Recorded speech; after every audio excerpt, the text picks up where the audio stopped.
बिस्मिल्लाहिर्रहमानिर्रहीम। अस्सलाम वालेकुम डियर स्टूडेंट्स। नाइन्थ क्लास के मैथमेटिक्स के यूनिट नंबर 2 को आज हम रिवाइज़ करेंगे, जिसका नाम है रियल एंड कॉम्प्लेक्स नंबर्स, यानी हकीकी और गैर हकीकी अदाद। तो इसमें जो इम्पोर्टेंट क्वेश्चंस हैं जिनको हम डिस्कस करेंगे, उनमें हमारे पास हकीकी अदाद को नंबर लाइन पर ज़ाहिर करने के हवाले से हैं। तो हकीकी अदाद को जो नंबर लाइन पर ज़ाहिर किया जाता है वो काफ़ी आसान सवालात हैं, लेकिन इनमें जो थोड़ा सा स्टूडेंट्स परेशान होते हैं वो है क्वेश्चन नंबर 4 का ये पार्ट नंबर 6। और इसी से रिलेटेड जो है हमारे पास एक एग्ज़ाम्पल भी है, वो स्क्वायर रूट 2 की है। तो स्क्वायर रूट 2 और स्क्वायर रूट 5 को नंबर लाइन पर कैसे ज़ाहिर किया जाता है, तो सबसे पहले हम स्क्वायर रूट 2 को देख लेते हैं। तो इस तरीके से ये देखिए, ये स्क्वायर रूट 2 में ये हमने यहाँ पर एक रियल नंबर लाइन, हकीकी नंबर लाइन ले ली है और इस पॉइंट को मैंने ओ करार दिया है और इससे इक्वल नंबर्स के ऊपर मैंने इसकी नंबरिंग कर दी है कि 1 2 ये बराबर बराबर फासले पे इसी तरीके से आगे 3 होगा और 0 से इस तरफ -1 -2 -3 इस तरीके से चलेगा। तो अगर ये 1 यूनिट यानी यूनिट लेंथ है, तो जितनी ये लेंथ है इतनी ही आप ऊपर की तरफ भी लेंथ ले लीजिए वर्टिकली। आप स्केल की मदद से मालूम कर लीजिए कि ये जितनी लेंथ है उतनी ही लेंथ जो है आप इस तरफ भी ले लीजिए। और उसके बाद आप कंपस का यूज़ कीजिए। कंपस को आप ओ पॉइंट के ऊपर रखिए और उसको खोलिए, जितनी ये हाइट है इसके बराबर इसको खोल लीजिए। तो इसको खोलने के बाद आप यहाँ पर एक कॉस लगाइए। तो ये कॉस जो है ये पी पॉइंट के ऊपर इस नंबर लाइन को कता करेगी। तो ये जो पी पॉइंट होगा हमारा, ये हमारे पास स्क्वायर रूट 2 को शो करता है, क्योंकि ये राइट एंगल ट्रायंगल बन जाती है। और आप जानते हैं पाइथागोरस थ्योरम के मुताबिक कि ये जो डायगोनल है, अगर ये लेंथ 1 हो और ये हाइट भी इसकी 1 हो, तो according to the Pythagoras theorem ये हमारे पास स्क्वायर रूट 2 आता है। तो जितनी ये लेंथ है, चूँकि ये एक सर्कल बन रहा है, तो लिहाजा ये सर्कल का रेडियस बन जाता है स्क्वायर रूट 2। तो इसलिए ये जिधर भी आप इस गोलाई को मूव करवाएंगे तो ओ पॉइंट से वो तमाम फासले जो हैं जो इसके सर्कमफेरेंस की तरफ जाते हैं वो स्क्वायर रूट 2 लेंथ के ही होंगे। इसी तरह इसका फ़ायदा उठाते हुए हमने इस सर्कल को कट करवाया है इस नंबर लाइन के ऊपर, और जिस जगह पर इसने नंबर लाइन को कट किया है उसको हम स्क्वायर रूट 2 से इंडिकेट करते हैं। ओके, तो नेक्स्ट हम स्क्वायर रूट जो 5 है उसको नंबर लाइन के ऊपर ज़ाहिर करने के बारे में सीखेंगे कि इसको हम कैसे नंबर लाइन पर ज़ाहिर करेंगे। अगेन हम एक नंबर लाइन ले रहे हैं जिस पर ये हमारा पॉइंट 0 है और इक्वली डिस्टेंसेस के ऊपर हमने इनको 1 2 3 एंड 4 नंबर से शो कर दिए एंड सो ऑन। तो अब हम देखें कि अकॉर्डिंग टू पाइथागोरस थ्योरम आप अच्छी तरह जानते हैं कि अगर हमारे पास सपोज ये पॉइंट 0 हो और यहाँ से अगर हम ये 2 यूनिट्स लेंथ ले लें, यानी इसको 1 बोलें और इसको 2, और इस तरीके से ये जो लेंथ है इसको हम 1 लें और ये हमारे पास जो राइट एंगल ट्रायंगल बनती है, तो ये जो लेंथ है ये हमारे पास 2 है और ये लेंथ जो है ये 1 है। तो ये हमारे पास जो डायगोनल है इसकी लेंथ क्या बनेगी, तो हम जानते हैं कि ये होगी 2 का स्क्वायर प्लस यानी इसकी बेस का स्क्वायर प्लस जो है आपका इसकी वर्टिकल का square should be equal to the hypotenuse square. तो ये हमारे पास आ जाता है 4 + 1 इक्वल टू हाइपोटेन्यूज स्क्वायर। तो ये 5 इक्वल टू आ जाता है हाइपोटेन्यूज स्क्वायर। तो हमारे पास हाइपोटेन्यूज कितना आ गया, वो आ गया स्क्वायर रूट 5। तो यहाँ से हम ये नतीजा निकालते हैं कि सेम अगर हम वो स्ट्रेटजी जिस तरह हमने स्क्वायर रूट 2 के बारे में इख्तियार की थी, वही हम यहाँ पर भी इख्तियार करें कि ये लेंथ जो है ये हम ले लेते हैं जो है 2 यूनिट्स, और उसके बाद 1 यूनिट लेंथ इस तरफ ले लेते हैं और इसको डायगोनली आपस में इन 2 पॉइंट्स को मिला देते हैं। तो अब अगर आप एक कंपास लें और उसको इस पॉइंट तक, यानी इस डायगोनल की लेंथ के इक्वल, जो कि एक्चुअली हमारे पास स्क्वायर रूट 5 है, इतना खोल लीजिए और यहाँ पर एक कॉस लगाइए, तो वो आपके पास कट करेगी इस जगह पर कहीं पे।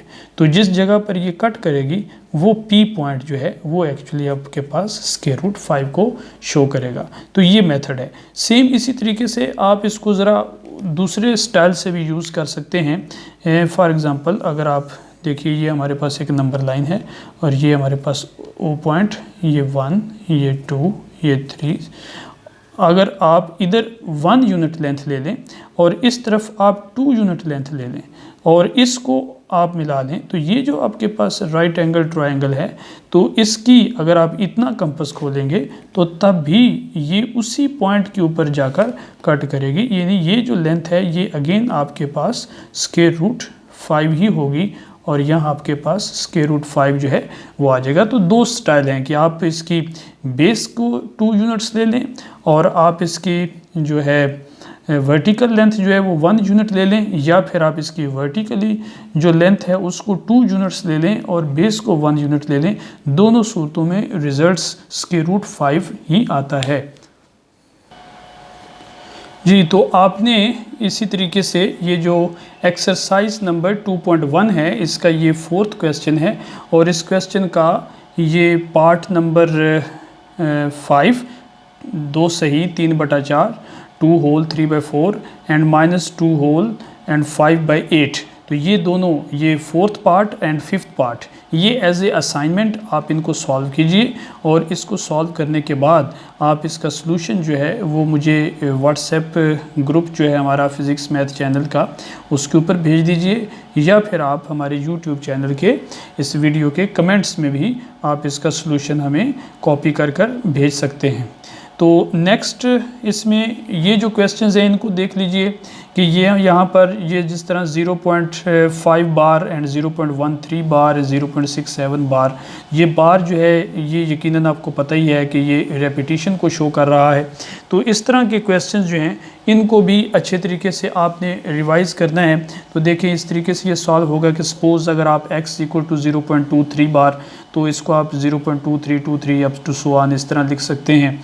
और फिर आप जितनी ये बार होगी उतने आपने मतलब उसके 10 के मल्टीपल से आपने यानी उसको मल्टीप्लाई कर देना है। फॉर एग्जांपल यहाँ पे 2 बार है तो आपने 10 × 2 मतलब जो है 10 पावर 2, तो 10 पावर 2 जैसा कि आपको पता ही है कि वो 100 को ज़ाहिर करता है, तो आपने 100 से मल्टीप्लाई करना है। अगर यहाँ पर 3 डिजिट्स के ऊपर बार होती तो आप 10 की पावर 3 यानी 1000 से मल्टीप्लाई करते। और अगर आप सिंगल के ऊपर नंबर के ऊपर बार है, फॉर एग्जांपल जिस तरीके से ये 0.5 बार है, तो आप इसको मतलब 10 से मल्टीप्लाई करेंगे, इसको आप 100 से मल्टीप्लाई करेंगे और इसको भी आप 100 से मल्टीप्लाई करेंगे। तो ये जब आपने मल्टीप्लाई कर देना है तो इसका नतीजा ये होगा कि यहाँ इस तरफ ये 23.2323 अप टू सो ऑन आ जाएगा।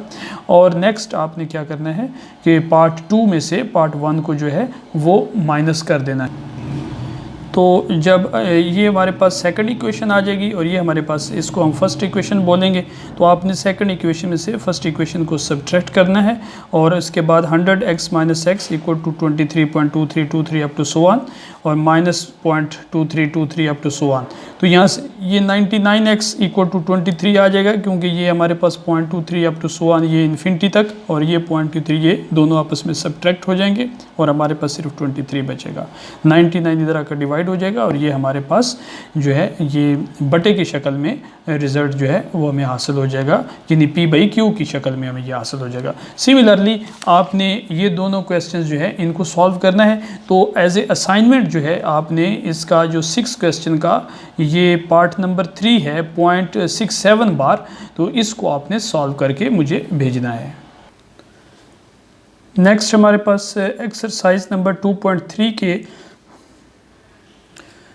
जो क्वेश्चंस हैं उनमें हमने क्या करना है कि अगर हमारे पास ये पावर फॉर्म में नंबर्स हैं तो हमने इनको रेडिकल फॉर्म में जो है वो शो करना है। तो ये बहुत सिंपल चीज़ें हैं, यकीनन आप ये अच्छी तरह जानते होंगे, आप इनको अच्छी तरह रिवाइज कर लीजिएगा।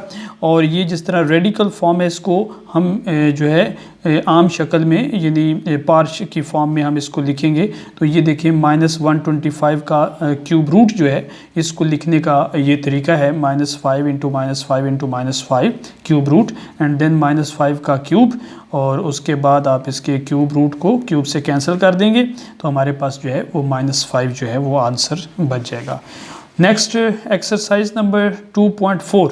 तो इसमें आपने क्या करना है कि जो पास के रूल्स हैं उनको यूज़ करते हुए हमने इनको सिंप्लीफाई करना है। तो फॉर एग्जांपल ये क्वेश्चन देखें, 243 power -2/3 and 32 power -1/5 and divided by square root 196 power -1 square root. तो इसको जब आपने सॉल्व करना है तो किस तरह कि ये जो पावर है -1 ये ऊपर चली जाएगी, बटे के ऊपर चला जाएगा, और ये 196 जो है इसकी पावर +1 हो जाएगी, जो कि हम नहीं लिखते तो इसलिए वो मैंने यहाँ नहीं लिखी। और 243 की पावर -2/3 थी तो ये बटे के नीचे चली जाएगी, और जब ये बटे के ऊपर या नीचे पास जाती हैं नंबर जाता है तो उसकी पास की जो सिंबल है वो आप जानते हैं कि चेंज हो जाती है। तो ये -2/3 की बजाय 2/3 हो जाएगा पॉजिटिव, और ये इसी तरह 32 जो है ये बटे के नीचे जाके इसकी पावर -1/5 से चेंज होकर 1/5 हो जाएगी। तो इसको आपने इस तरीके से सॉल्व कर लेते हैं कि इसको 196 के जो है आपने जब आप इसके फैक्टर्स बनाएंगे तो ये जो हमारे पास आद आ जाएंगे इसके 2 × 2 × 7 × 7, और इसी तरीके से 243 जो है उसके भी ये आद आ जाएंगे, और ये 32 के, और इसको जो है इस तरीके से सिंप्लीफाई करेंगे आप, और सिंप्लीफाई करने के बाद कुछ चीज़ें यहाँ से कैंसिल आउट हो जाएंगी, और हमारे पास ये रहेगा 7 / 3 पावर 2 × 3 पावर 4/3। यहाँ से फिर ये और इसको सिंप्लीफाई करेंगे तो यहाँ पे देखें मैंने ये जो 3 की पावर 4/3 थी इसको मैंने इस तरीके से जो है चेंज किया है 3 + 1 / 3। तो यहाँ से 3/3 वाला जो है वो अलग कर लिया है, और 1/3 वाला जो है उसको अलग कर लिया है। तो ये स्टेप्स आपके सामने हैं, आप इनको अच्छी तरह अंडरस्टैंड कर लीजिए, और ये हमारे पास इसका रिज़ल्ट आ जाएगा।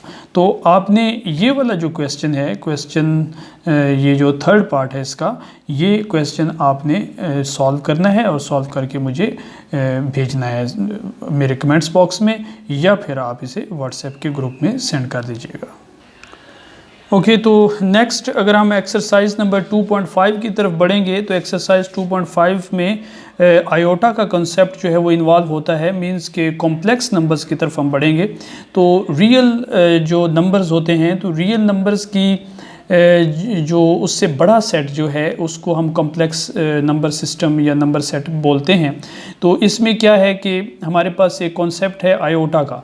तो रियल जो कॉम्प्लेक्स सेट है या कॉम्प्लेक्स नंबर है उसको हम इस तरीके से डिफ़ाइन करते हैं कि इसको हम जी से ज़ाहिर करते हैं, जबकि जी जो है वो a + b आयोटा है, जबकि a और b दोनों जो हैं ये रियल नंबर्स हैं, और आयोटा जो है ये इसको स्क्वायर रूट -1 से डिफ़ाइन किया गया है, यानी स्क्वायर रूट -1 जो है इसको हम आयोटा कहते हैं।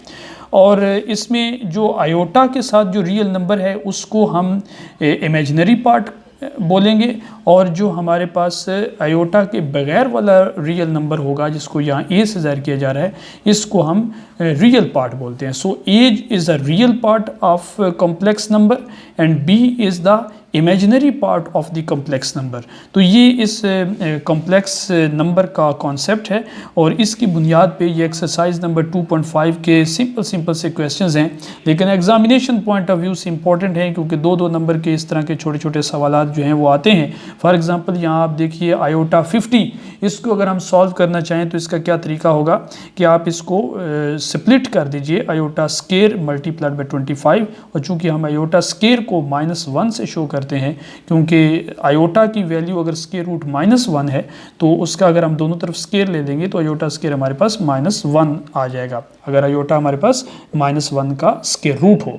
जैसे ये देखें, ये आयोटा की वैल्यू जो है वो -1 का स्क्वायर रूट है, तो अगर हम आयोटा का स्क्वायर लें तो इधर भी स्क्वायर लें तो ये स्क्वायर जो है स्क्वायर रूट से कैंसिल हो जाएगा और आयोटा स्क्वायर हमारे पास -1 आ जाएगा। सो आयोटा स्क्वायर की वैल्यू -1 है, और ये आप याद रखिए, आयोटा की वैल्यू स्क्वायर रूट -1 है और आयोटा स्क्वायर की -1 है।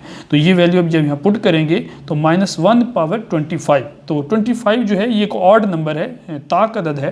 तो ऑड नंबर्स के लिए जो नेगेटिव है वो उसके साथ ही रहता है, अगर यहाँ पर इवन नंबर हो तो नेगेटिव जो है वो पॉजिटिव में चेंज हो जाता है। सो यहाँ पर -1 इसका आंसर आ गया। आप इवन नंबर की अगर आप बात करें तो जैसे फॉर एग्जांपल ये आयोटा की पावर 12 है, तो ये मैंने सॉल्व नहीं किया, इसे आप खुद सॉल्व कर सकते हैं। यानी इसको आयोटा स्क्वायर इनटू आप 6 बोलें तो आयोटा स्क्वायर की जगह -1, सो -1 की पावर 6 हो जाएगा, और चूंकि 6 जो है वो इवन नंबर है लिहाजा हमारे पास +1 इसका आंसर आ जाएगा। तो इस तरीके से आप बाकी सवालात जो हैं उनको भी अच्छे तरीके से सॉल्व कर सकते हैं। इसका जो क्वेश्चन नंबर 2 है उसमें कॉन्जुगेट की बात करते हैं। तो कॉन्जुगेट का कॉन्सेप्ट ये है कि आपने जो इमेजिनरी पार्ट है, यानी आयोटा वाला जो हिस्सा है, जैसे यहाँ पर 3 is the imaginary part of this complex number, तो 3 की जो सिंबल है, अलामत है, वो पॉजिटिव है, तो इसको आपने चेंज कर देना है, यानी नेगेटिव कर देना है। तो इस तरीके से ये जो नया नंबर हमारे पास आया है 2 - 3 iota, this number is the conjugate of this number 2 + 3 iota. तो ये सिंपल वे है। अगर आप 3 - 5 आयोटा का कॉन्जुगेट मतलब निकालना चाहें तो इसका क्या तरीका होगा कि आप इसमें आयोटा का जो पार्ट है -5, तो इसको आप +5 कर दीजिए, तो ये हमारे पास इसका कॉन्जुगेट आ जाएगा। यानी आयोटा के साथ जो नंबर है उसकी आपने अलामत बदल देनी है, अगर वो नेगेटिव है तो पॉजिटिव कर दीजिए, अगर पॉजिटिव है तो उसको नेगेटिव कर दीजिए। अगर आप इस नंबर को देखें तो -1 का कॉन्जुगेट क्या होगा, माइनस आयोटा का, तो ये इसका आंसर होगा, चूंकि आयोटा के साथ यहाँ पर -1 है तो इसको हम क्या कर देंगे, +1 में चेंज कर देंगे। सो हमारे पास ये प्लस आयोटा जो है ये इसका कॉन्जुगेट आ जाएगा। तो इसी तरीके से अगर आप इसका क्वेश्चन नंबर 3 देखें तो इसमें वो हमसे हकीकी और इमेजिनरी हिस्से लिखने की बात करते हैं आदाद का, यानी रियल पार्ट और इमेजिनरी पार्ट, जिसकी अभी हम बात कर रहे थे। तो उसका रियल एंड इमेजिनरी पार्ट आप कैसे लिखेंगे। फॉर एग्जांपल ये क्वेश्चन नंबर 3 का पार्ट 1 देखिए कि 1 + आयोटा, तो ये हमारे पास एक फुल कॉम्प्लेक्स नंबर है, ये एक कॉम्प्लेक्स नंबर है। तो इसमें इसका जो रियल पार्ट है वो क्या है, 1, और इसका जो इमेजिनरी पार्ट है वो कौन सा है, वो है +1, वो भी +1 है, क्योंकि आयोटा के साथ जो है वो +1 आ रहा है, वो आप नज़र नहीं आ रहा, 1 हम दिखते नहीं है लेकिन यहाँ पर 1 मौजूद है। सो इसलिए ये देखें, ये real part is 1 and imaginary part is also 1।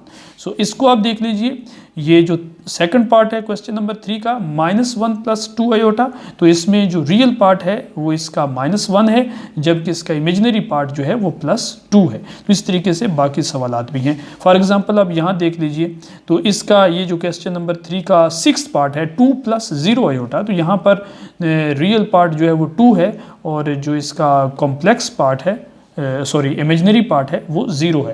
तो क्वेश्चन नंबर 3 का 5th पार्ट देखिए -3 आयोटा, तो यहाँ पर रियल पार्ट मौजूद नहीं है, मतलब वो 0 है, तो इसलिए रियल पार्ट इसका 0 है और कॉम्प्लेक्स पार्ट इसका -3 है। तो इस तरीके से हम इनको सॉल्व कर सकते हैं बड़ी आसानी के साथ।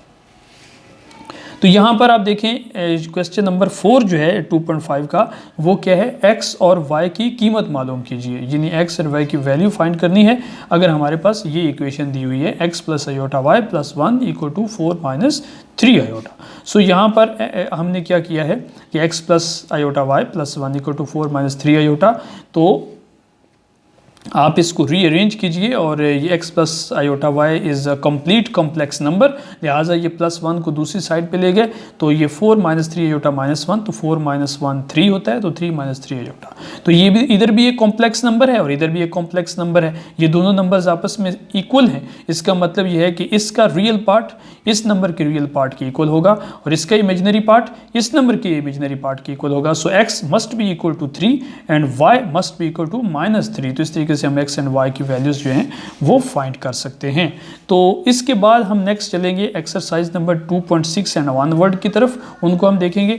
तो इस यहाँ तक 2.5 तक अगर आपको किसी क्वेश्चन की अंडरस्टैंडिंग नहीं है या कोई क्वेश्चन आपसे सॉल्व नहीं होता तो आप प्लीज़ हमें कमेंट्स में ज़रूर बताइए, हम आप उसको सॉल्व करके देंगे, उसको समझाएंगे भी आपको।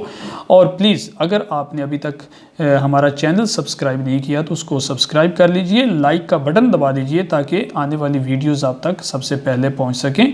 और ये हमारा जो रिवीजन सेशन है ये रमज़ान की इन बाबरकत रातों में बाखैर व आफ़ियत जो है अपनी मंजिल तक पहुँचे और आप अपना साथ साथ रोज़े भी रखिए और इसके अलावा अपनी एग्ज़ाम्स की तैयारी भी कीजिए। तो कुछ जो ये मुख्तलिफ़ अफवाहें उड़ती रहती हैं कि एग्ज़ाम्स नहीं होंगे तो इन पर कान मत धरिए, आप अपनी जगह तैयारी जारी रखिए, आगे जो भी होगा उसको देखा जाएगा। इसके अलावा 10th क्लास के मैथमेटिक्स की लेक्चर्स जो हैं वो फ्रेश स्टूडेंट्स के लिए भी मैंने स्टार्ट कर दिए हैं। सो उन लेक्चर्स को भी जो बच्चे जिन्होंने अभी तक 9th के एग्ज़ाम्स नहीं दिए हैं वो भी मतलब 10th के मैथमेटिक्स की तैयारी शुरू कर दें। फॉर एग्ज़ाम्पल जैसा कि अगर हो सकता है एग्ज़ाम्स ही ना हों या अगर होते हैं तो जितना वक्त यहाँ ज़ाया हो चुका है या हो चुका होगा तो आगे हमारे पास 10th के सिलेबस को कवर करने का वक्त जो है वो थोड़ा होगा, तो इसलिए उसको भी साथ साथ जो है तैयार करने में ही हम सबका भला है। शुक्रिया, अस्सलाम वालेकुम।